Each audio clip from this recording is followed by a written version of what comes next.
Court చూస్తుంటారు ఎంట్రీలో quotation ఒకటి అక్కడ, కోరికలు లక్ష్యాలు ఉన్న వాళ్ళు మాత్రమే ఈ సమావేశ మందిరంలోకి రండి. అంటే నిజానికి కోరిక లక్ష్యం ఒకటేనా?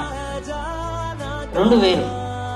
కోరిక అంటే మన హార్ట్లో, మన మనసులో ఒకటి కావాలని మనం అనుకునేది, అది కోరుకోవడం, ఒక ఆశ పెట్టుకోవడం, ఆశపడడం. లక్ష్యం అంటే అది టార్గెట్ పెట్టుకొని ఇంత టైంలోకి దాన్ని రీచ్ అవ్వాలని అనుకునేది లక్ష్యం. నిజానికి ఆ కొటేషన్ నా లైఫ్లో చాలా ఇంపాక్ట్ చూపింది. ఆ కొటేషన్ తర్వాతనే సమాజాన్ని, ప్రపంచాన్ని చూసే దృష్టికోణం మారింది. అంటే కోరిక లక్ష్యం లేకుంటే బతకూడదా అన్నట్టుగా ఉంది అది.